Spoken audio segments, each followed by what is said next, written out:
Hello and welcome to Vimochana Edu. This is the series of geography optional and we are doing perspectives in human geography which is module 6 of our series. This is the continuation of our last class जहाँ पर हम लोगों ने quantitative revolution से start किया था and I told you that कि ये दो लेक्चर्स जो होंगे मेरे क्वांटिटेटिव रिवॉल्यूशंस के ऊपर ही होंगे एंड आई असोर्ड यू कि ये दो लेक्चर्स के बाद आप लोग पूरे के पूरे 100% एग्जाम बेस्ड मटेरियल तैयार कर लोगे अपने एग्जाम के लिए। और आई गारंटी यू कि अगर आप लोगों ने ये दो लेक्चर्स देख लिए तो आप 100% कोई भी एग्जाम में कोई भी क्वेश्चन आया है क्वांटिटेटिव रिवॉल्यूशन का आप आराम से लिख के आ पाएंगे, आप लोगों को माइंड भी नहीं लगाना पड़ेगा। बट जो लोग मेरा ये वीडियो पहली बार देख रहे हैं प्लीज वो मेरा क्वांटिटेटिव रिवॉल्यूशंस का पार्ट 1 जरूर देख लें, नहीं तो ये समझ में नहीं आएगा क्योंकि ये इसका डायरेक्ट उसी के बाद मैंने स्टार्ट किया है। लास्ट वीडियो में मैंने आपसे बोला था कि मेरिट्स और डीमेरिट्स के बाद से मैं स्टार्ट करवाऊंगा, तो मैं वहीं से आज स्टार्ट करवाने वाला हूँ।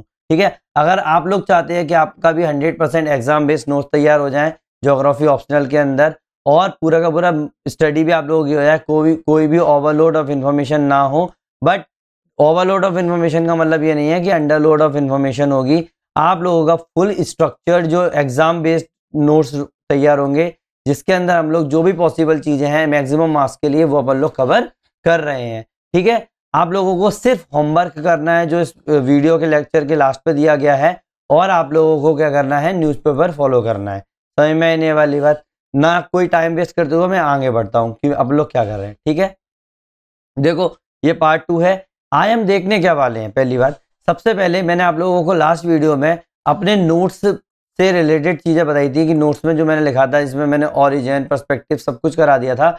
मतलब अगर मेरा कोई भी लास्ट वीडियो देखता है तो उसकी 70 से लेके 80% तो प्रिपरेशन हो ही गई है। ठीक है, बट अब उसको एग्जाम के अंदर मार्क्स एक्स्ट्रा लेके आने हैं, एग्जाम के अंदर किस तरीके से लिख के आना है, कौन सी लैंग्वेज यूज करनी है, अपन उस तरीके से इसको सॉल्व करेंगे। तो आज के वीडियो में मैं जितना हो सकता है उतना एग्जाम बेस्ड रखूंगा और एग्जाम इस लेक्चर के एंड पर आते आते मैं आप लोगों को एक सरप्राइज देना चाहूंगा कि भाई जो क्वेश्चन मुझे लगता है कि इस साल कैसे भी करके वो क्वेश्चन आने ही वाला है, अगर वो 26 में नहीं आया तो 27 में आ जाएगा, लेकिन वो क्वेश्चन आने ही आने वाला है।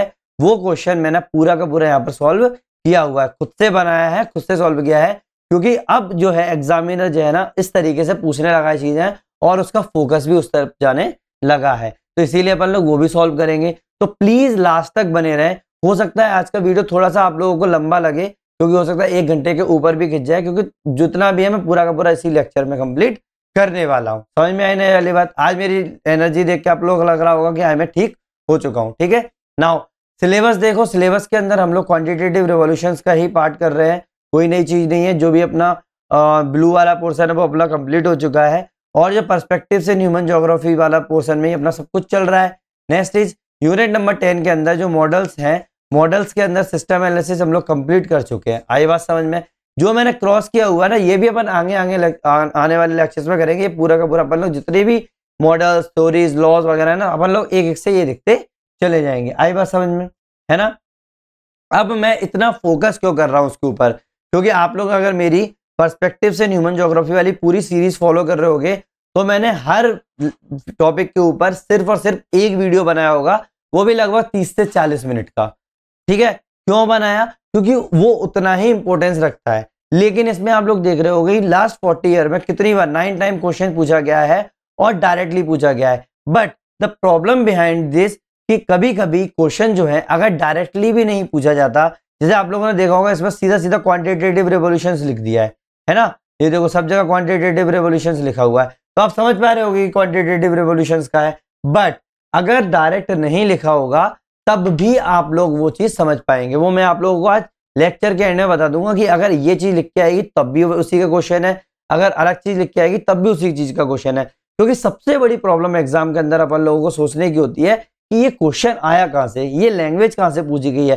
भाई आपके सामने वो परोसा हुआ है कि भाई आपके पास नोट्स भी बने हुए, सब बना हुआ है, लेकिन जब तक आप लोगों को यही नहीं पता चलेगा कि ये क्वेश्चन यहां से आया तो आप कैसे सॉल्व करोगे। तो इसीलिए मैं वो भी करवाऊंगा आज के में। ठीक है, तो स्टार्ट करें अपन लोग सीधा सीधा, है ना। अपना क्या बचा था, सीधा सीधा मेरिट्स बचा था। उससे पहले थोड़ा सा अपन लोग क्या करेंगे, रिवाइज कर लेंगे, रिकैप ले लेंगे एक छोटा सा। Wait,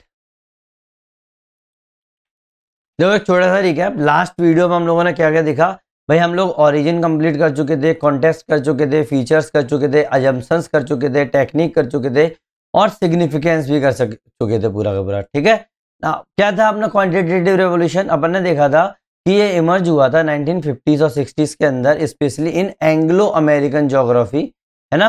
emphasise scientific objective and mathematical analysis of the geographical data. इसने एम किया था to transform the geography from descriptive ideographic discipline to an analytical law seeking nomothetic science. आई ना समझ में जो चीज, वही चीज है जो हम लोगों ने देखा था, उसके आगे अपन लोग आज करने वाले। अब आप बोलोगे अरे सर आपने तो ये बताया नहीं एंग्लो अमेरिकन ज्योग्राफी। भाई क्या करना है, नॉर्मली हम लोगों को हिस्ट्री थोड़ी पढ़नी है, जो क्वेश्चन में आता है वो पूछेंगे, जितनी जरूरी थी हम लोग उतना कर रहे हैं।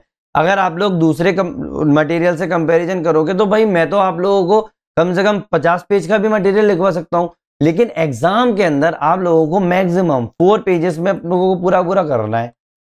ठीक है, आप 4 पेजेस में करने के लिए क्या आप 50 पेज का मटेरियल बनाओगे? जितना जरूरी होगा, जो आप लोगों को मार्क्स दिलाएगा उतना ही तो करोगे, है ना। तो अपन लोग स्टार्ट करते हैं जहां से अपन लोगों ने छोड़ा था। लास्ट वीडियो में मैंने आप लोगों को बोला था कि मेरिट्स ऑफ क्वांटिटेटिव मेथड्स बताऊंगा। अब देखो यहाँ पर मैं पहले ही बता दूं आप लोगों को, आप बोलोगे सर बार बार रिपीट क्यों कर रहे हो।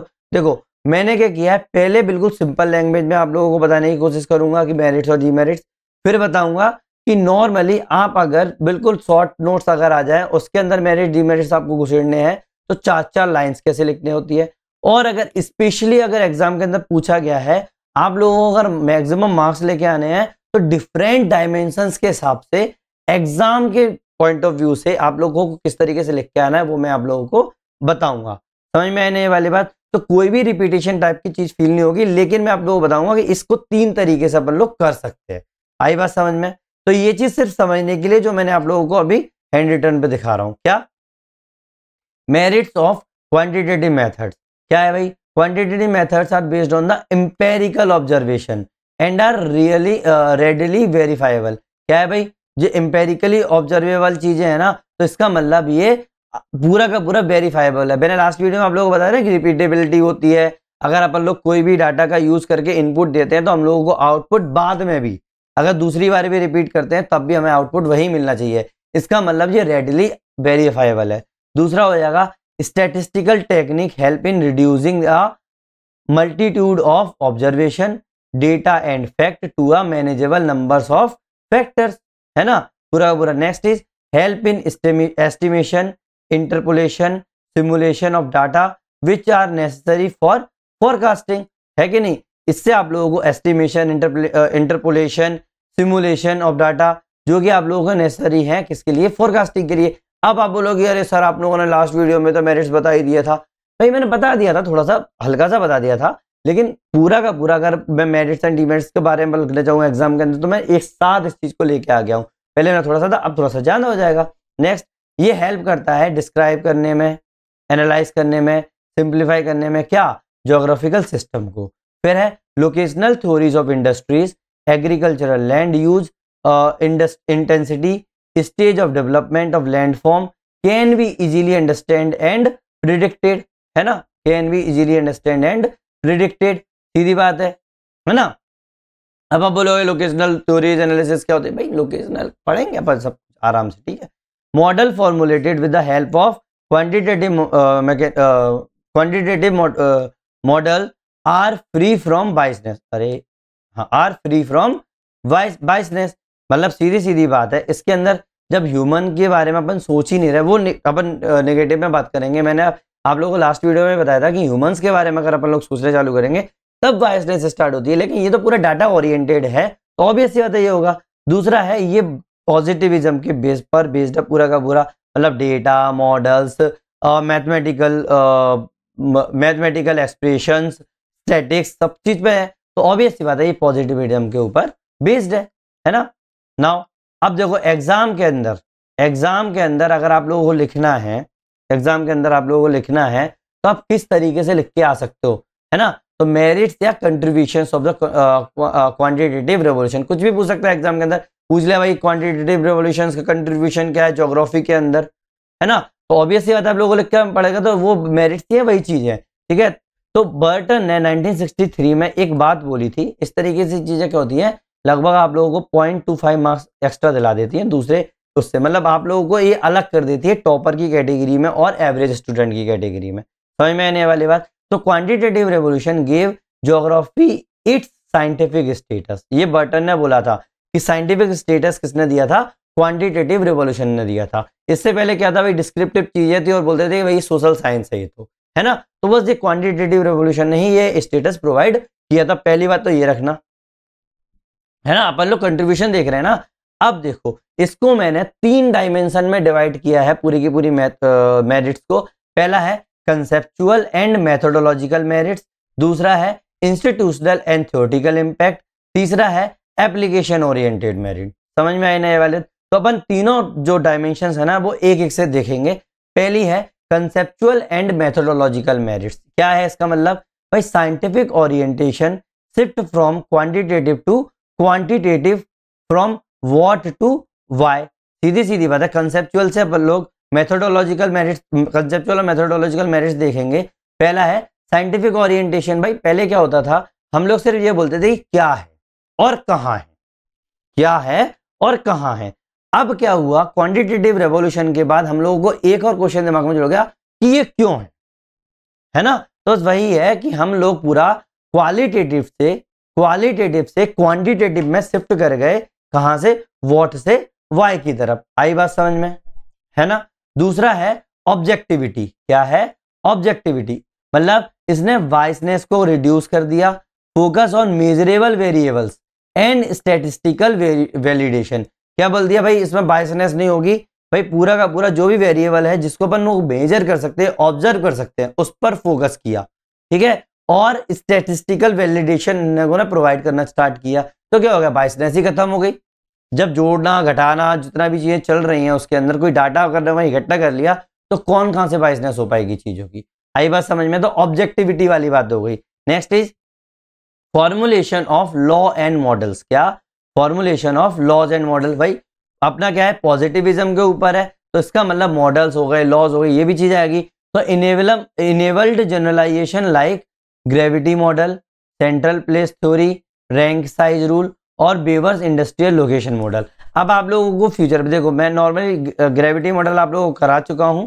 Central place theory, rank size rule और बेवर्स इंडस्ट्रियल लोकेशन मॉडल जो है ना, धीरे धीरे जैसे अपनी ह्यूमन ज्योग्राफी पूरी बढ़ती चली जाएगी। ये ह्यूमन ज्योग्राफी के अंदर ही तो अपन लोगों ने पर्सपेक्टिव्स इन ह्यूमन ज्योग्राफी का पूरा अपन ने मॉड्यूल लिया है। इसी तरीके से अलग अलग मॉड्यूल जब हम लोग फॉलो करेंगे उस हिसाब से मैं आप लोगों को ये वाली मॉडल्स करवा दूंगा। समझ में आए ना ये वाली बात। तो ऐसा नहीं है कि मैं छुड़वा रहा हूँ, बस अभी यहाँ पर नाम देख लो। Next is precision in analysis. क्या, एनालिसिस के अंदर प्रिसीजन करना। क्यों भाई, इसने रिग्रेशन इंट्रोड्यूस कर दिया, कोरिलेशन इंट्रोड्यूस कर दिया, फैक्टर एनालिसिस इंट्रोड्यूस कर दिया और प्रोबेबिलिटी इंट्रोड्यूस कर दिया। तो सीधी सीधी बात है, इनके जब मॉडल्स बन जाएंगे तो प्रिसीजन नहीं मिलेगा आप लोगों को एनालिसिस के अंदर। तो वो बात हो गई। Next is integration with physical science. क्या, फिजिकल साइंस के साथ भी इंटीग्रेशन होने लगा। Adopted system theory, model building and hypothesis testing, ये चीजें होने लगी। तो ऑब्वियस सी बात है अपना फिजिकल साइंस के अंदर इंटीग्रेट होने लगी चीजें। आ गई ना बात समझ में। पहला dimension conceptual and methodological merits. याद रखना मैंने मेरिट्स भी लिखवाया है, साथ में मैं ये भी बोल रहा हूं कि अगर कंट्रीब्यूशन ऑफ क्वांटिटेटिव रेवोल्यूशन पूछ लिया जाए, मैंने क्या आज बोला कि मैं आप लोगों को उस तरीके से तैयारी करवाऊंगा कि फ्यूचर में कैसे भी क्वेश्चन पूछ लें। आई बात समझ में, है ना। नेक्स्ट डायमेंशन है इंस्टीट्यूशनल एंड थ्योरेटिकल इम्पैक्ट। क्या, इंस्टीट्यूशनल एंड थ्योरेटिकल इम्पैक्ट में पहला क्या हो जाएगा, स्ट्रेंथन्ड स्पेशल साइंस अप्रोच। क्या, बिल्कुल स्पेशल साइंस अप्रोच को स्ट्रेंथन कर रहा है। Geography seen as science of spatial organisation. क्या है, ज्योग्राफी बिल्कुल कैसे देखी जाती है, साइंस ऑफ स्पेशल ऑर्गेनाइजेशन। मतलब अपन अलग अलग जगह की देख रहे हैं ना, तो उसी चीज को क्या किया, स्ट्रेंथ कर दिया स्पेशल साइंस अप्रोच में। दूसरा है इंकरेज्ड मॉडल बिल्डिंग। तो इसने क्या होगा, मॉडल बिल्डिंग को भी इंकरेज करने लगा। क्वांटिटेटिव रिवॉल्यूशन, इसने क्या किया, fostered development of spatial interaction, diffusion and locational models. समझ में आने वाली बात। Next is enhanced data handling skill, promoted use of computer, cartography and GIS. इसको क्या करने लगे, ये प्रमोट करने लगे। Next is led ground work for behavioural and system revolutions. क्या, इसने ग्राउंड वर्क दिया किसको, बिहेवियरल एंड सिस्टम रेवोल्यूशंस को। आई बात समझ में, है ना। तो इंस्टीट्यूशनल लेवल पे पहुंच गए अपन, थ्योरेटिकल इंपैक्ट दे दिया, किस तरीके से इंपैक्ट दे रहा है वो चीज समझ जाओ। 4 चीजें लिखवाई है मैंने। इसने स्पेशल साइंस अप्रोच को स्ट्रेंथन किया, मॉडल बिल्डिंग को इंकरेज किया, इनहांस किया डाटा हैंडलिंग स्किल्स को, और इसने ग्राउंड वर्क बताया किसके लिए, बिहेवियरल एंड सिस्टम रिवॉल्यूशंस के लिए। भाई देखो इसकी क्रिटिसिज्म आएंगी तभी तो आप लोगों की बिहेवियरल एनालिसिस आएगी। आई ना बात समझ में, क्यों, क्योंकि इसने ह्यूमन का पूरा जितनी भी चीजें थी ना उसको इसने इग्नोर मार दिया था। तो मैं बाद में बताऊंगा, अप्रोचेस जब बताऊंगा आगे चल के तब ये चीजें आप लोगों को समझा दूंगा। Next is application oriented merit, है ना, तीसरा डायमेंशन हो गया एप्लीकेशन ओरिएंटेड। क्या भाई, प्लानिंग एंड पॉलिसी एप्लीकेशंस, है ना।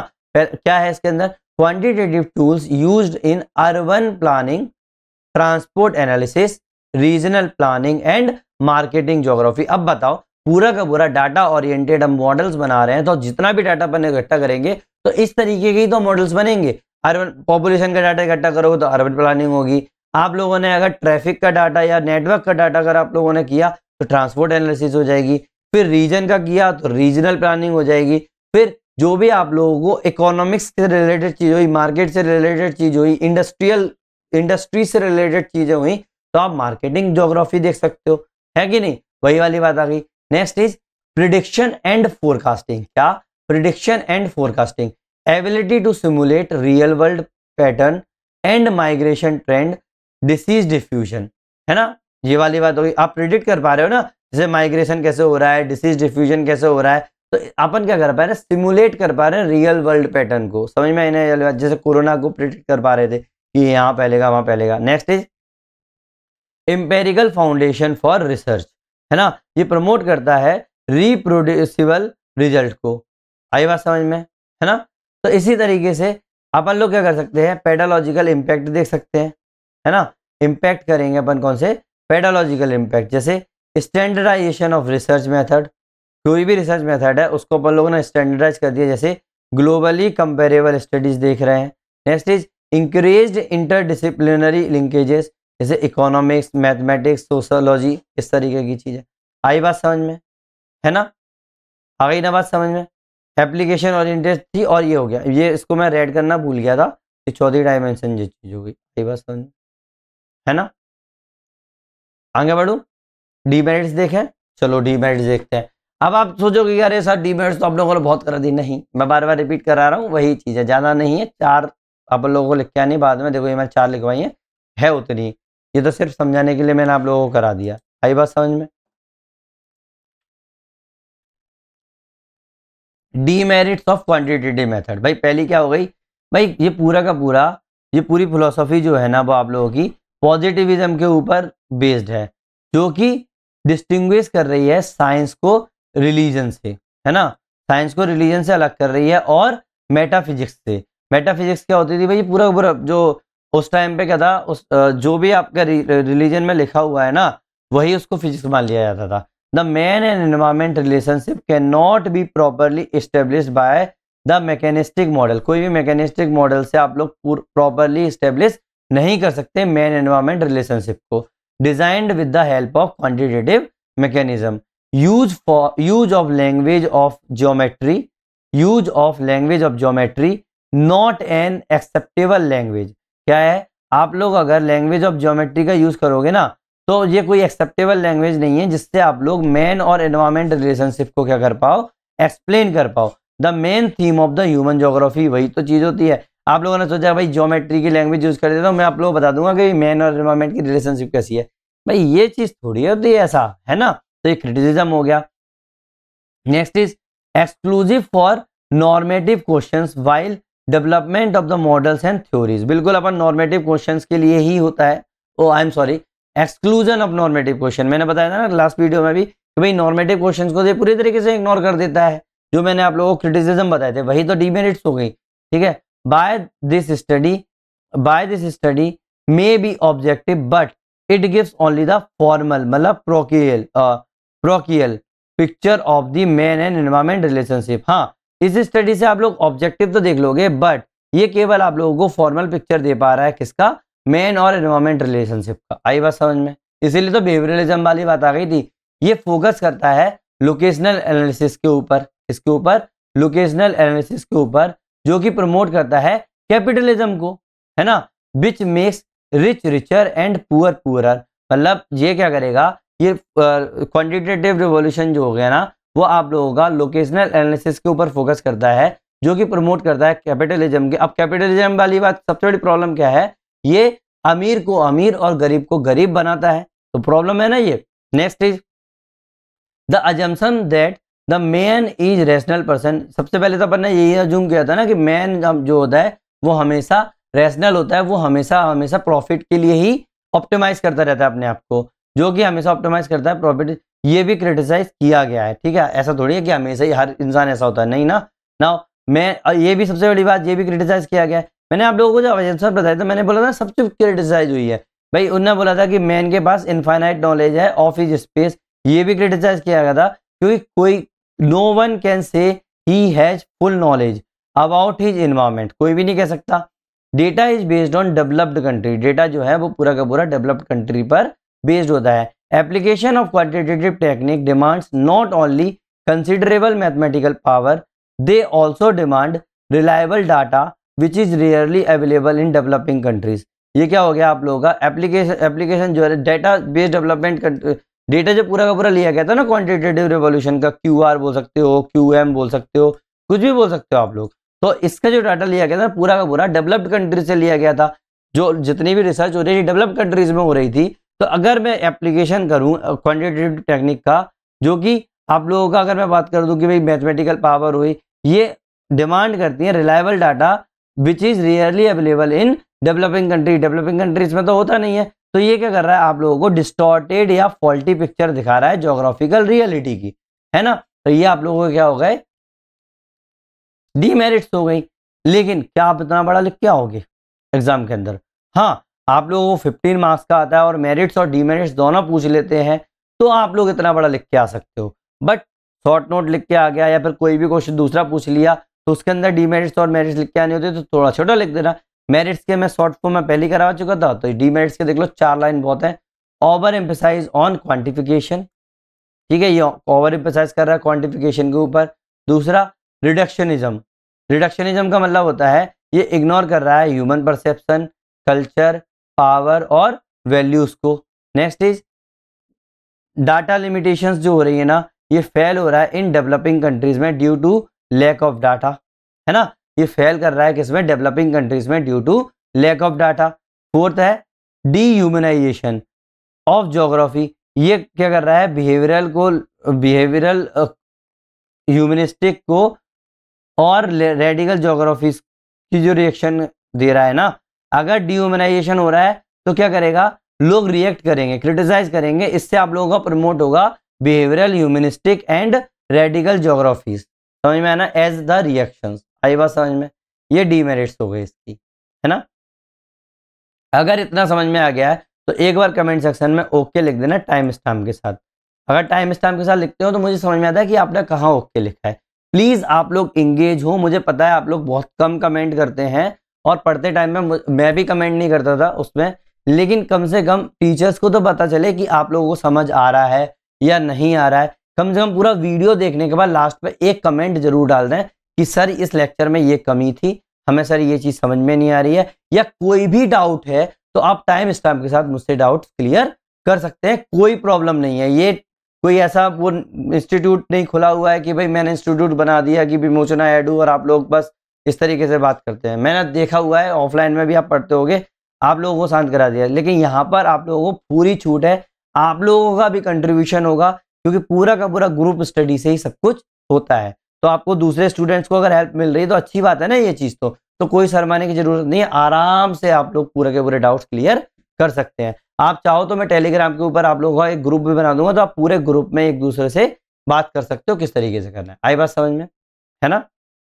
नाउ अब एग्जाम बेस्ड, अगर एग्जाम बेस्ड पूछ लिया जाए, जैसे मैंने अभी मेरिट्स बताई थी, तो अगर इसमें पूछ लिया जाए क्रिटिसिज्म पूछ लिया जाए, है ना, पूरे रिवॉल्यूशन का डीमेरिट्स पूछ लिया जाए, तो इसमें भी मैंने क्या किया है, इस तरीके से ही डायमेंशंस बना दिया है। अब पहले तो क्या करोगे, एक कोड लिख दोगे, in making geography more scientific, क्या साइंटिफिक बनाने के चक्कर में we made it less human, हमने इसको लेस ह्यूमन बना दिया। ये किसने बोला है? जॉनस्टन ने बोला है 1979 में। तो इस तरीके की चीजें लिख के आओगे तो और अच्छी बात है ना।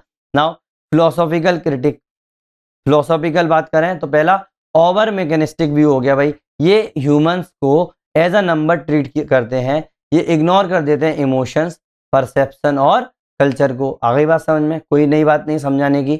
दूसरा है लैक ऑफ वैल्यूज कंसिडरेशन, बिल्कुल वैल्यूज कंसिडरेशन में कमी आ रही है। ओवर एम्फेसाइज कर रहा है ये पॉजिटिविज्म के ऊपर, रिजेक्ट कर रहा है सब्जेक्टिव डायमेंशंस को। और ऑब्वियस सी बात है, प्रैक्टिकली अगर बात करोगे तो चीजें सब्जेक्टिव भी तो है ना। ये वाली बात हो गई। थर्ड है डिटर्मिनिस्टिक बाइस है, तो ये ट्रीट कर रहा है relationship as a universal law, ये पूरा रिलेशनशिप को बिल्कुल यूनिवर्सल लॉ कर रहा है। ये नेग्लेक्ट कर रहा है कॉन्टेक्चुअल रियलिटीज को। आज के टाइम में कोई कॉन्टेक्स्ट नहीं है, बस बोला है अरे ये इसका दोस्त है तो ये इसका भी दोस्त होगा। भाई क्यों होगा? पीछे का कॉन्टेक्स्ट तो समझो ना उस रियलिटी की।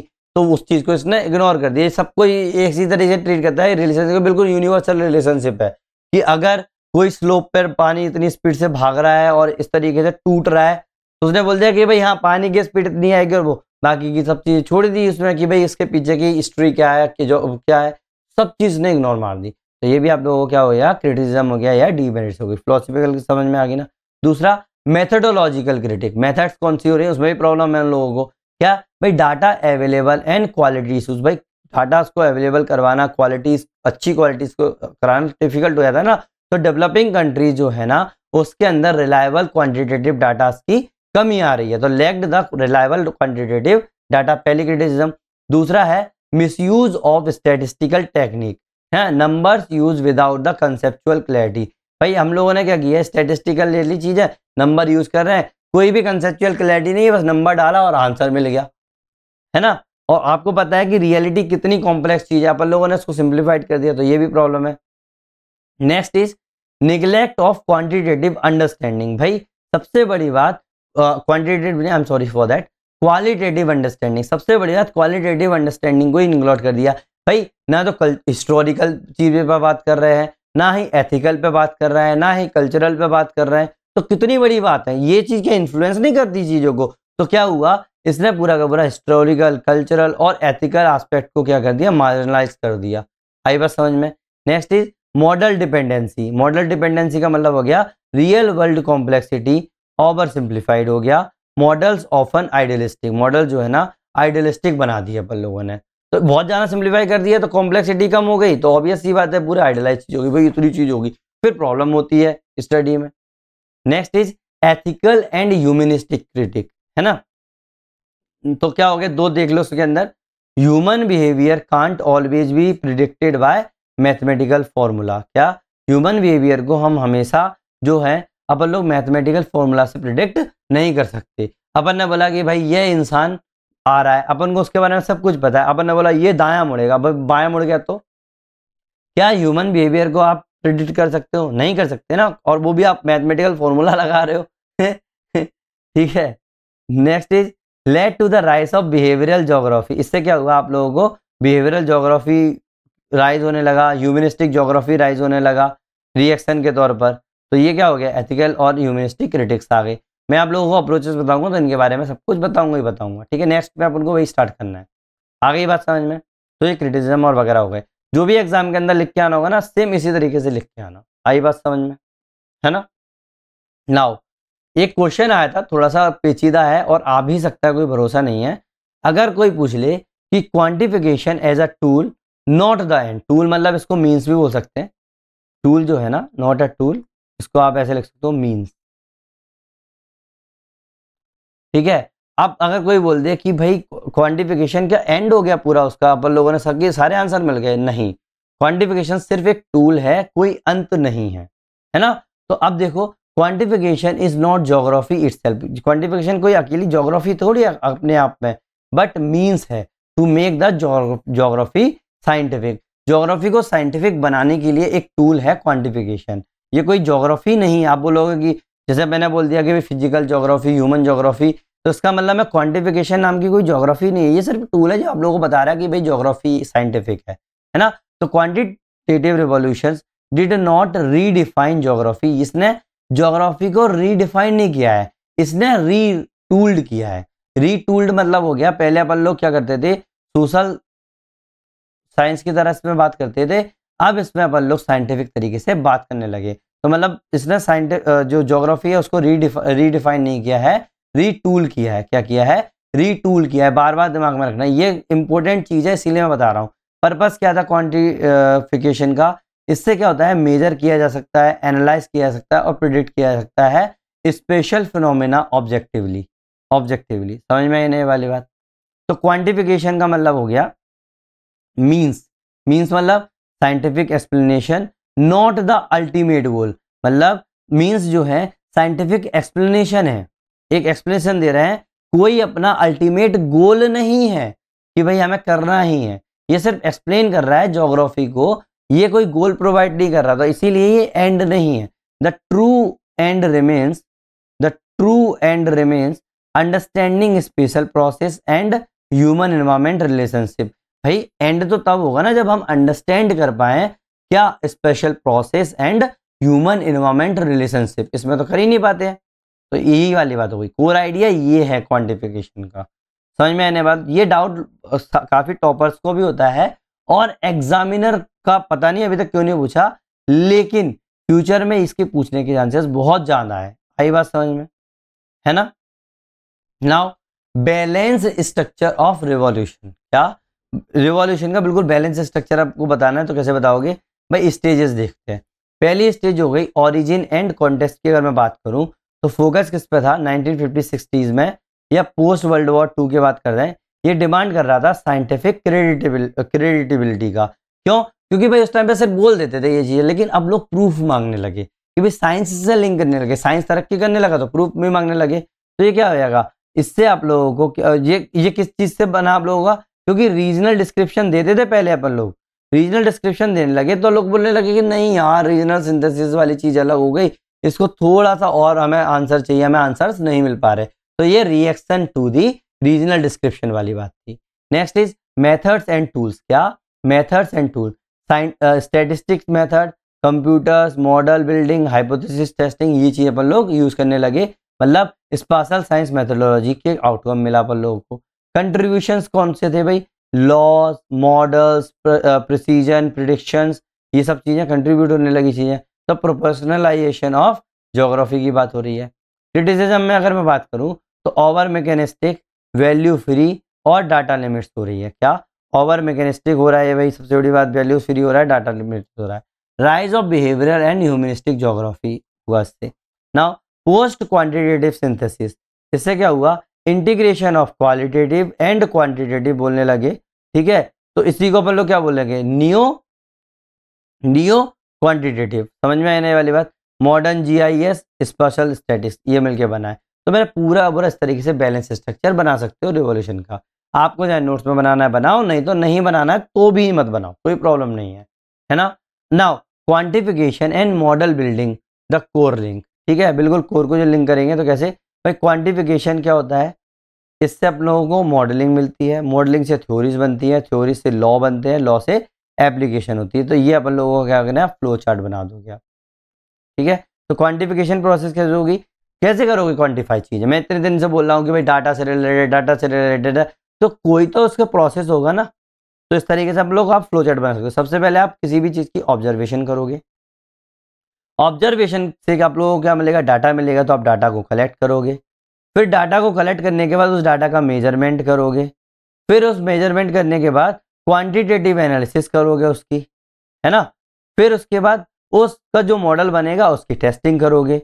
फिर जैसी टेस्टिंग होगी तो अब आपकी जो थ्योरी जो थी उसका रिफाइन करोगे, जो भी आप लोगों ने थ्योरी दी, है ना? तो वही चीज होगी। आ गई ना बात समझ में? अब कुछ एग्जांपल्स जो हैं क्वांटिटेटिव मॉडल्स के वो आप लिख लो, क्योंकि आपको हमेशा एग्जाम के अंदर क्वांटिटेटिव रिवॉल्यूशन के अंदर यूज करके आने पड़ेंगे। देखो ग्रेविटी मॉडल में आप लोगों को बता चुका था, है ना?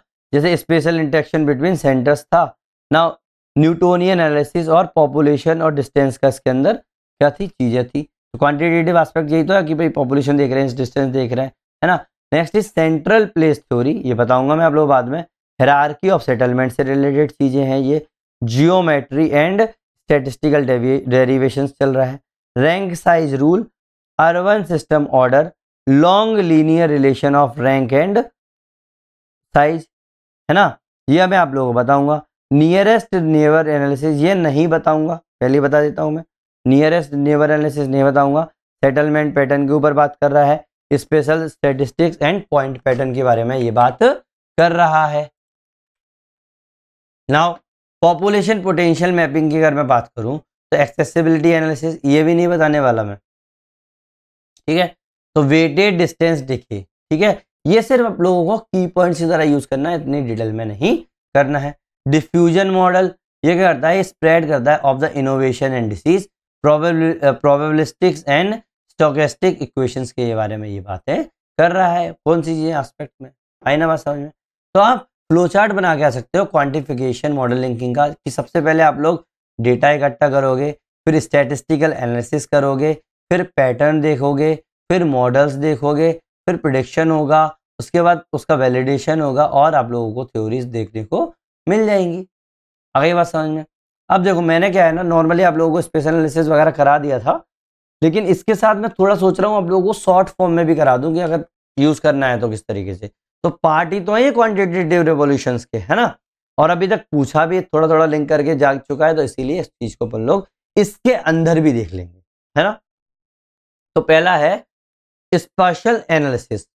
स्पेशल एनालिसिस ये किसने बनाया था, अनविन ने 1981 में, किसने, अनविन ने 1981 में। अभी तक मैंने आप लोगों को स्पेशल सिंथेसिस, लोकेशनल एनालिसिस बता दिया था, तो अब मैं पूरे तरीके से जो भी चीजें हैं, एक्चुअली मैंने इसको डायरेक्टली नहीं करा था, इस चक्कर में मुझे इसके अंदर करवाना पड़ रहा है। आई बात समझ में। नाउ स्पेशल एनालिसिस क्या हो गया, quantitative technique employed in locational analysis is known as spatial analysis. मतलब जो भी टेक्निक अगर अपन लोग यूज कर रहे हैं लोकेशनल एनालिसिस में, उसको अपन लोग क्या बोलते हैं, स्पेशल एनालिसिस। ये क्या है, सिनोनिम है लोकेशनल एनालिसिस का। समझ में आने वाली बात, चाहे आप लोगों को लोकेशनल एनालिसिस पूछ लें चाहे स्पेशल एनालिसिस पूछ लें, बात एक ही है। आई ना बात समझ में। तो अनविन ने प्रेजेंट किया था 1981 में, study of the arrangement of the points, lines, area and surface of map. क्या था, आप लोग जब भी कोई भी एनालिसिस करते हो तो कैसे करते हो भाई, ये पॉइंट दिखाते हो किसी भी चीज का, या फिर लाइंस दिखाते हो, ठीक है, कोई एरिया दिखा देते हो या सरफेस दिखा देते हो मैप के ऊपर, है ना। तो इन्हें ना जो स्टडी की थी अरेंजमेंट के साथ, तो ये अनविन का याद रखना। गोल क्या है स्पेशल एनालिसिस का भाई, सबसे पहले building accurate generalization with predictive by power, precise quantitative description of spatial distribution, spatial structure and organization and spatial relationship. आई बात समझ में, है ना। ये चीज समझ में आ गई तो एक बार कमेंट सेक्शन में ओके जरूर लिख दे। Application of spatial analysis based on 3 fundamental concept. कौन कौन से फंडामेंटल कंसेप्ट थे, पहला है डायरेक्शन, दूसरा है डिस्टेंस, तीसरा है कनेक्शन, या फिर उसको रिलेटिव पोजीशन भी बोल सकते हो, है ना। तो ये हो गया आप लोगों का स्पेशल एनालिसिस, पहला पार्ट हो गया स्पेशल एनालिसिस। आ गई बात समझ में, कोई टफ नहीं है, बहुत छोटा भी है, आराम से हो जाएगा, ठीक है। यही आप लोगों को एग्जाम में करके आना अगर आ गया तो। नेक्स्ट लोकेशनल एनालिसिस का क्या था, ये सिनोनिम था। तो लोकेशनल एनालिसिस के बारे में किसने बात करी भाई, ये हगेट ने बात करी है 1965 में, है ना। नाउ कौन सी बुक थी, locational analysis in human geography, उसके अंदर बात थी। भाई ये फोकस किस पे करता है, ये सिस्टम अप्रोच पे फोकस करता है, ये model to understand man and environment relationship पे फोकस करता है, ये यूज होता है quantitative technique to make precise statement about locational order. आ गई बात समझ में, ठीक है। मेरिट्स एंड डिमेरिट्स की बात करोगे, बिल्कुल अपना क्वांटिटेटिव रिवॉल्यूशन वाली लिख देना, है ना। आ गई बात समझ में, पूरा लोकेशनल एनालिसिस समझ में आ गया। फिर लोकेशनल एनालिसिस से पहले स्पेशल एनालिसिस, फिर लोकेशनल एनालिसिस। आ गई बात समझ में, है ना। वैसे आप लोगों का क्वांटिटेटिव रिवॉल्यूशन लगभग पूरा हो गया है, बस ये क्या कर रहा है अपन लोग, एक्स्ट्रा मार्क्स के लिए अपन इसको थोड़े थोड़े अपन चीजें देख लेते हैं, ठीक है। ज़्यादा नहीं है, एक्स्ट्रा मार्क्स के लिए जरूरी है कि आप लोगों को अलग दिखना है उन लोगों से, ठीक है। आप लोगों को अब एवरेज आंसर लिख के आना है ना, तो इसके लिए जरूरी है ये चीजें। आई बात समझ में। तो इसके लिए मैं सबसे पहले आप लोगों को क्या कराऊंगा, contribution and professionalisation of geography बताऊंगा कि भाई इस ज्योग्राफी के अंदर किस तरीके से कंट्रीब्यूट कर रहा है, क्वांटिटेटिव रिवॉल्यूशन या प्रोफेशनलाइजेशन। तो देखो पहला है मेथोडोलॉजिकल प्रोफेशनलाइजेशन। क्या? मेथोडोलॉजिकल प्रोफेशनलाइजेशन, इसने इंट्रोड्यूस किया रिगरस साइंटिफिक मेथड को, जैसे हाइपोथेसिस, टेस्टिंग, वेरिफिकेशन, है ना, standardised research design, data collection and statistical validation, है ना।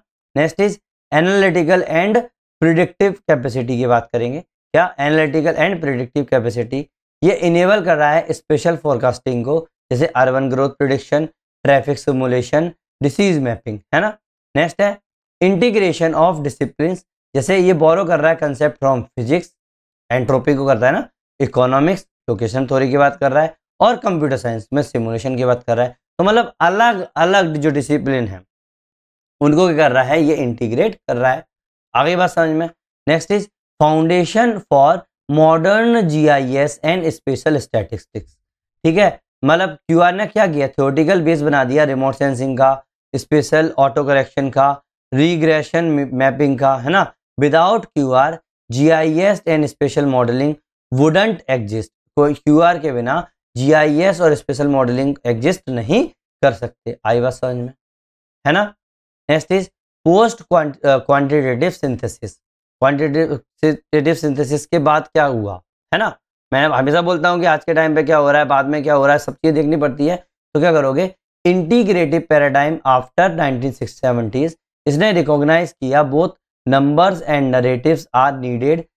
ठीक है, इनने पहले बात किया भाई केवल नंबर से ही बात नहीं होती, नरेटिव्स में तो देखना पड़ता है, तो इसकी भी जरूरत है।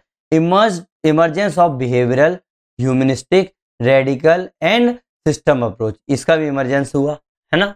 आई बात समझ में। मॉडर्न ज्योग्राफी जो है मेथोडोलॉजिकल प्लूरलिज्म है, समझ में आई। तो आप लोग क्या कर सकते हो, डायग्राम बना सकते हो इवोल्यूशन और पैराडाइम का, मतलब सीधी सीधी बात है, फ्लो चार्ट बना सकते हो एग्जाम के अंदर अगर लिख के आना है तो। क्या करोगे, पहले डिस्क्रिप्टिव थी हमारी ज्योग्राफी, फिर क्वांटिटेटिव हो गई, फिर बिहेवियरल आ गई, फिर ह्यूमनिस्टिक, रेडिकल और पोस्ट मॉडर्न, इस तरीके चलता रहा। मैं आप लोगों को जब से पर्सपेक्टिव बताया है, मैंने अभी ये 12th वीडियो आप लोगों का चल रहा है, कम से कम 8 वीडियो में तो मैंने आप लोगों को बार बार इसी तरीके से फ्लो चार्ट बना दिया है। तब तक आप याद होना चाहिए आप लोगों को। Next is quantitative revolution empirical loop. क्या? क्वांटिटेटिव रिवॉल्यूशन का पूरा लूप किस तरीके से होता है, देखो ऑब्जर्वेशन होगा, फिर उससे अपन डाटा लेंगे, फिर क्वांटिफिकेशन होगा, फिर अपन मॉडल को टेस्ट करेंगे, फिर थ्योरी को रिफाइन करेंगे, फिर नए ऑब्जर्वेशन देखेंगे, फिर कंटिन्यूअस इम्प्रूवमेंट करेंगे ज्योग्राफिकल नॉलेज के अंदर, फिर फाउंडेशन करेंगे फिर फाउंडेशन होगा एम्पेरिकल डिडक्टिव रीजनिंग का ज्योग्राफी के अंदर। ठीक है, तो ऐसा ये अलग नहीं है, पूरा का पूरा फ्लो चार्ट है, रिइंफोर्स करना है साइंटिफिक साइकिल के अंदर। तो ये आप लोगों को इंपॉर्टेंट है, याद रखना। अगली बात समझ में, है ना। नाउ एवोल्यूशन एंड लेगेसी कैसे, देखो किस तरीके से हो गया भाई। पहली बात तो पॉजिटिव और नेगेटिव मैंने आप लोगों को बता दिया, कोई नई चीज नहीं है। इवोल्यूशन एंड लेगेसी के बारे में बोल दिया कि डायरेक्ट, तो मैंने क्या बताया आप लोगों को, अलग अलग तरीके से चीजें पूछेगा, आपके पास होते हुए भी आपको नहीं पता चलेगा। अब देखो मेरिट डीमेरिट्स वाली बात है, बैलेंस वाली बात है। तो भाई पॉजिटिव आउटकम्स क्या है भाई, इन्हें क्रेडिटेबिलिटी लाई, इंपेरिकल मेथड लाया, कंप्यूटेशन टूल्स लेके आया, ये प्रोवाइड करेगा provided base for GIS, remote sensing, big data geography, ये क्रिएट करेगा ग्लोबल साइंटिफिक लैंग्वेज और ज्योग्राफर, चीज नहीं समझाने की जरूरत, मैं आप लोगों को बता चुका हूँ सब कुछ। लिमिटेशंस में contextual, ethical and social dimension sideline कर दी गई। क्वांटिफिकेशन एक्सप्लेनेशन नहीं होती, याद रखना। नाउ बैलेंस असेसमेंट के बारे में नहीं बताइए, थोड़ी सी एक लाइन देख लो। क्वांटिटेटिव रिवोल्यूशन जो है ना, पहले ना तो टोटल सक्सेसर था ना ही फेल्यूअर था, ना तो वो पूरी सक्सेस थी ना वो पूरी तरीके से फेल थी। It redirected the geography toward the science without replacing it's human essence. इन्हें क्या किया, साइंस की तरफ रिडायरेक्ट कर दिया, की तरफ भेज दिया ज्योग्राफी के सोच को, लेकिन उसने रिप्लेस नहीं किया ह्यूमनिस्टिक एसेंस को। आई बात समझ में, है ना। तो अब देखो रियल एग्जाम की अगर मैं बात करूंगा, समझ में आई ना। अगर रियल एग्जाम की अगर मैं बात करूंगा और आपको बोलूंगा कि भाई आप लोगों का एग्जाम में क्वेश्चन आया क्यूआर से, है ना, तो आप किस तरीके से पहचानोगे, है ना, कि मतलब इसी चीज से related perspective in human geography से रिलेटेड चीजें आई है। तो अगर आपको चाहे पॉजिटिविज्म दे दे, क्वांटिटेटिव रिलेशन के बारे में अगर आगे, तो चाहे आप लोगों को बोल दे कि भाई पॉजिटिविज्म या साइंटिफिक अप्रोच या स्पेशल साइंस या मॉडल बिल्डिंग या एम्पेरिकल लिखा हो उसमें, या मैथमेटिकल, स्टैटिकल, हाइपोथेसिस टेस्टिंग के बारे में बोल दे, क्रिटिसिज्म पूछ ले पॉजिटिविज्म का, ह्यूमनिस्टिक का, बिहेवियरल शिफ्ट का, सर्च फॉर लॉ पूछ ले, प्रिडिक्शन पूछ ले, ऑब्जेक्टिविटी इन ज्योग्राफी पूछ ले। तो ये क्या है आप लोगों के सीधी सीधी बात कीवर्ड्स हैं। आप लोगों को ये बताएगा कि क्वांटिटेटिव रिवॉल्यूशन का क्वेश्चन है ये। आई बात समझ में ना?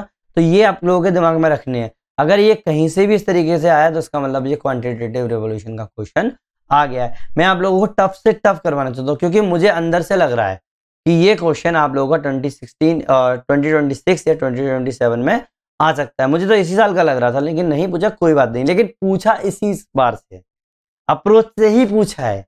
है नहीं वाली बात? तो है उसी के आसपास घूम रहा है भाई। तो आप लोगों को आना ही आना है क्वांटिटेटिव रिसर्च, लेकिन हो सकता है लैंग्वेज बदलता है ना? तो पॉसिबल यूपीएससी क्वेश्चन जो है ना आप लोगों को किस तरीके से पूछा। अगर कंसेप्चुअल थीम पूछी तो क्या पूछेगा, ऐसे quantification is the tool not an and, discuss करो, है ना? किस तरीके से क्वेश्चन पूछ सकते हैं, इसकी तैयारी आप लोगों को करनी है। इसीलिए होमवर्क भी आप लोग यही करना, ठीक है? पीवाईक्यू वाला मैंने आगे लिख दिया है, लेकिन ट्राई करना कि इससे रिलेटेड भी आप होमवर्क कर पाओ। पीवाईक्यू का एक क्वेश्चन भी कर लोगे ना तो वही है, सब चीज वही रिपीट हो रही है, कोई नई चीज नहीं है। लेकिन यहाँ से आप लोगों को आइडिया मिल जाएगा किस तरीके से आप लोगों को हैंडल करना है। जैसे मेथडोलॉजिकल पूछ लिया तो quantitative revolution and model building provide the empirical basis for geography, इस तरीके का क्वेश्चन आ गया। क्रिटिकल पूछ लिया तो examine how behavioural geography emerge the reaction to the quantification. ये क्वेश्चन पूछे गए हैं, समझ में ना? ये क्वेश्चन पूछे गए हैं। एक है अप्लाइड, अगर पूछ लिया, ये इससे रिलेटेड मुझे बहुत ज्यादा लग रहा है कि इस तरीके का क्वेश्चन आएगा, ठीक है? ये क्या इस तरीके से आ गया, मान लो trace contribution of QR to GIS and spatial statistics, इसका मैंने आंसर करवाया अभी, ठीक है? ऐसा नहीं है कि आप लोगों को छोड़ दिया सब कुछ, मैंने आंसर सॉल्व करवाया, आप लोगों को दिखाऊंगा मैं अभी। इंटीग्रेटिव पूछ लिया, assess the post quantitative synthesis in the geographical thought, ये इस तरीके की बात जो मैंने अभी बोला, ये इवोल्यूशनरी वगैरह ना, तो वो चीजें हो जाएंगी। आई बात समझ में, है ना? अब देखो यही क्वेश्चन जो मैंने अप्लाइड वाला स्टार लगाया है, वही क्वेश्चन मैंने लिखा है, उसका आंसर भी लिखा है। अगर 20 मार्क्स का भी पूछ लिया जाए, 15 मार्क्स के हिसाब से लिखा है वैसे तो मैंने, तो 15 मार्क्स का पूछ लिया जाए तो डायरेक्ट यही की यही लिखाना, रट लेना, कुछ भी कर लेना, आपका इससे बन जाएगा। आई बात समझ में? 3 पेज में आप लोगों का कंप्लीट हो जाता है। क्वेश्चन है discuss the interplay of the quantitative revolution and geographical information system. मैं कोई ज्यादा चीज नहीं समझाऊंगा, मैं को जितना समझाना सब समझा दिया, कोई भी नई चीज मिलेगी तब आप लोगों को बता दूंगा, ठीक है? तो देखो सबसे पहले इंट्रोडक्शन लिखोगे कि क्वांटिटेटिव रिवोल्यूशन जो 1950 से 70 के बीच में था ज्योग्राफी के अंदर, इसने इंट्रोड्यूस किया statistical method, special modelling and positive philosophy, lying the conceptual and methodological foundation for modern geographical transformation system, है ना? यही तो आप लोगों को क्या बना रहा है, फाउंडेशन बना रहा है। इतनी देर से मैं आप लोगों को यही तो बोला था। तो इसका मतलब आप लोग इंटरप्ले कर पाओगे किसके बीच में, क्वांटिटेटिव रिवोल्यूशन और जीआईएस के रूप में। भाई मैंने 7 पॉइंट लिखे हैं, वही बहुत है, और 3 एग्जाम्पल भी लिख दिए हैं, ठीक है? आप लोगों को ये चीज हो जाएगी। और मैंने क्या बताया था, एग्जाम में हमेशा पॉइंट्स फॉर्म में लिखो, डायमेंशंस खोलो, हो सके तो फ्लो चार्ट बनाओ, अगर नहीं बने तो डायग्राम एक बनाओ, कोशिश करो, और एग्जाम्पल्स डाल दो। इंट्रोडक्शन हो गया, कंक्लूजन वो करेंगे। तो सबसे पहले interplay between QR and GIS. तो पहला पॉइंट, भाई QR led the spatial scientific ground work. इसने क्या किया, स्पेशल साइंटिफिक ग्राउंड वर्क रख दिया पहले ही। इसने एम्फेसाइज किया special analysis, data quantification and hypothesis testing के ऊपर और पैटर्न एनालिसिस के ऊपर, जो डायरेक्टली फीड कर रहा है into the functionality of GIS. आई बात समझ में?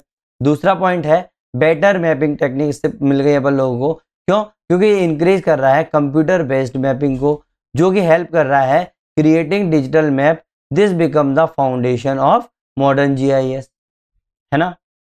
आ गई बात समझ में? समझ में आई ना? यूज ऑफ स्टैटिस्टिकल टूल, क्या यूज ऑफ स्टैटिस्टिकल टूल क्या करेंगे, statistical method like regression, correlation and overlay analysis इसने इंट्रोड्यूस किया during the QR and are now applied in the GIS for task like urban planning, food risk mapping. इस चीज में अपन लोग इसको use कर रहे हैं। आई बात समझ में? Next is use of models. कई लोग ना इस चीज को मजाक में उड़ाएंगे कि आई बात समझ में, मैं बार बार बोलता हूँ भाई, बट मुझे बोलना पड़ रहा है क्योंकि सामने कोई स्टूडेंट तो बैठा नहीं है ना, तो इसीलिए मेरी ये आदत है बोलना कि भाई आप लोगों को समझ में आ रहा है कि नहीं आ रहा है, ठीक है ना। यूज ऑफ मॉडल्स की अगर मैं बात करूं तो location model such as gravity model, central place theory, spatial interaction model, ये क्या बन गए, बिल्कुल प्रैक्टिकल टूल बन गए जो कि कंबाइन कर रहे हैं जीआईएस के साथ। हम लोगों को पूरा का पूरा जीआईएस से ही लिंक करना है, इसीलिए बार बार वो चीज कर रहे हैं। ऑब्जेक्टिव एंड अप्लाइड ज्योग्राफी, है ना, ऑब्जेक्टिव एंड अप्लाइड ज्योग्राफी दोनों, चाहे क्यूआर हो चाहे अपना जीआईएस है, ये दोनों एम कर रहे हैं ज्योग्राफी को मोर एक्यूरेट करने में, डाटा ड्राइव करने में और useful for planning and policy making. आई बात समझ में ना, है ना, normally. Next is 6th point आप लोगों का foundation for remote sensing and big data. मैंने आप लोगों को शुरू से ही बता दिया कि क्यूआर जो है उसका फाउंडेशन है, तो क्या हो जाएगा, QR push for the quantification and the data standardisation. सीधे इससे क्वांटिफिकेशन मिल गया, डाटा स्टैंडर्डाइजेशन मिल गया, तो बिल्कुल ये ग्राउंड वर्क हो गया ना आप लोगों का, जिससे आप इंटीग्रेट कर पा रहे हो remote sensing and big data with the GIS आज के टाइम पे, है ना। आरएस का मतलब होता है रिमोट सेंसिंग, समझ में आई ना ये वाली बात, है ना। Next is application public policy. Next is application public policy. GIS now support evidence-based planning from smart city to climate change modeling, fulfilling QR's goal for making geography more useful for society। Common sense है। Now अब आप क्या करोगे, इसके बाद एक diagram बना क्या होगा, इसी तरीके का सिमिलर डायग्राम आप लोगों को याद होगा, मैंने लास्ट वीडियो में भी बनवाया था, बट ये मेरा GIS से रिलेटेड, समझ में आई ना ये वाली बात है, इसी तरीके का, उसमें अलग चीज लिखी थी, इसमें अलग है। तो इसीलिए अपन लोग क्यूआर और जीआईएस का ओवरलैप दिखाएंगे डायग्राम के अंदर। मैंने क्या किया है, क्यूआर, ज्योग्राफिकल एप्लीकेशंस और जीआईएस, इसको क्या किया, तीनों को मिलाया है। अब देखो जो बीच में जो पोर्शन था उसको अपन लोग बोलेंगे साइंटिफिक स्पेशल एनालिसिस, है ना, इसको क्या बोलेंगे, साइंटिफिक स्पेशल एनालिसिस। अब अगर मैं क्यूआर, जीआईएस और ज्योग्राफिकल एप्लीकेशंस की बात करूं, ये तीनों मिलके ही क्या बनना है आप लोगों के, साइंटिफिक स्पेशल एनालिसिस, ये वाली चीज है, समझ में आई ना। तो जीआईएस क्या हो गया, ये टेक्नोलॉजिकल मॉडल हो गया, क्यूआर क्या हो गया, स्टैटिस्टिकल मॉडल हो गया, ज्योग्राफिकल एप्लीकेशंस क्या हो गई आप लोगों की, अर्बन प्लानिंग हो गया, डिजास्टर मैपिंग हो गई। तो ये टेक्नोलॉजिकल मॉडल, स्टैटिस्टिकल मॉडल और ज्योग्राफिकल एप्लीकेशन मिलकर आप लोगों को क्या बन गई, साइंटिफिक स्पेशल एनालिसिस बन गई। आई बात समझ में, इस तरीके से आप लोगों का ये ओवरलैप, है ना। एग्जाम्पल्स, एग्जाम्पल्स क्या लिखोगे भाई, मैंने 3 एग्जाम्पल्स लिख लिए हैं, बहुत हैं एग्जाम के लिए, उतने बहुत हैं। और हाँ, आप लोग करंट अफेयर फॉलो करते ही होंगे, अगर और भी आप लोगों को मिल जाए स्पेशल एनालिसिस वाले एग्जाम्पल्स तो वो आप इसके अंदर लिख सकते हैं। पहला है इसरो का जो भुवन है ना, भुवन है इसरो का, वो क्या है, एक जीआईएस प्लेटफॉर्म है। इसको अपन लोग सैटेलाइट डेटा और स्टैटिस्टिकल लेयर के लिए यूज करते हैं for floor mapping, urban land use and agriculture, उसके लिए तो यूज किया जा सकता है। तो भुवन आपका एक एग्जांपल हो गया। दूसरा है smart city project, use GIS to apply location theory for better planning. आ गई ना बात समझ में। Next is GIS is also used in Chandigarh and Delhi to study traffic flow using models like network analysis. कितने अच्छे अच्छे एग्जांपल्स दिए हुए हैं। हम लोगों ने क्या किया है, पूरा का पूरा केवल सैटेलाइट जीआईएस से रिलेटेड ही नहीं, हम सबसे रिलेटेड हम एप्लीकेशंस देख रहे हैं जीआईएस की। और यहाँ पर हम लोगों को ये भी फील नहीं हो रहा है कि हम जनरल स्टडीज लेवल का आंसर लिख रहे हैं, है जनरल स्टडीज लेवल का, लेकिन तरीका अलग है अपना, है ना। आ गई बात समझ में। तो आप कंक्लूड कैसे कर सकते हो, अगर ये वाला क्वेश्चन आ गया, ये कंक्लूजन है, ठीक है। कैसे कंक्लूड करोगे, ये QR gave geography the scientific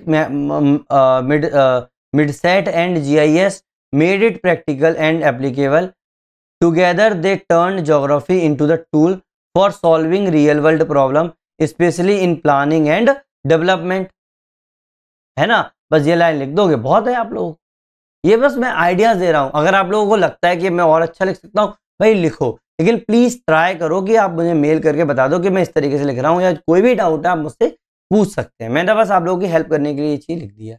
आ गई बात समझ में। ये मेरा कंप्लीट हो चुका है। होमवर्क में आप लोग क्या करोगे, सबसे पहले तो फ्लो चार्ट को और अच्छा बनाओगे, डायग्राम्स बनाओगे, ठीक है, जितना हो सकता है। नहीं आता है मुझसे पूछो कि सर इसका डायग्राम कैसे बनेगा, मैं क्या कर सकता हूँ, कोई भी डाउट है आप मुझे पूछ सकते हैं बेझिझक, ठीक है। और प्लीज 2 क्वेश्चन जरूर सॉल्व करें, चाहे ये कर लो, क्योंकि ये लेटेस्ट आया था इस चक्कर में मैंने ये वाला लिख दिया, चाहे मैंने जो स्टार्टिंग पे आप लोगों को, चाहे वीडियो पीछे ले जाना, स्टार्टिंग पे जब मैंने आप लोगों को PYQ दिखाए हैं उनमें से कोई भी एक क्वेश्चन सॉल्व कर लें। लेकिन बहुत मस्ट है, आप लोगों का 300 प्लस का टारगेट बना रहे हो ना, और अगर आप लोगों ने आंसर राइटिंग नहीं की तो भाई भूल जाओ। I guarantee you, you want never touch the 250 marks without answer writing. समझ में आने वाली बात बहुत जरूरी है भाई, बहुत जरूरी। नेक्स्ट वीडियो जो होगा आप लोगों का टॉपिक 11 अपन स्टार्ट करेंगे, जिसके अंदर अपन डिफरेंट अप्रोचेस देखेंगे, जैसे behavioural approach, humanistic approach, environmental approach, अलग अलग बहुत सारे अप्रोचेस हैं, वो एक एक से देखेंगे। इस तरीके के क्वेश्चन इस साल भी आया हुआ, अप्रोचेस के क्वेश्चन आया था इस बार, लेकिन वो तो आना ही है, तो ऑब्वियस सी बात है। लेकिन मैं कराऊंगा कितना, ओवरलोड ऑफ इन्फॉर्मेशन नहीं होने वाली। अभी आप लोग जब पूरा पढ़ लोगे, आप लोग के नोट्स तैयार होंगे, आप लोग अरे सर इतना ही है, अच्छा है, कोई भी क्वेश्चन आए आप आराम से सॉल्व कर दोगे। आई ना बात समझ में। तो अगर आप लोगों को लगता है कि 1% भी मैंने आप लोगों की हेल्प की है आप लोगों की स्टडी में, नोट्स बनाने में, और आप लोगों का टाइम बचाया है, तो प्लीज लाइक करो, शेयर करो और सब्सक्राइब करो। थैंक यू वेरी मच, मिलते हैं नेक्स्ट वीडियो में।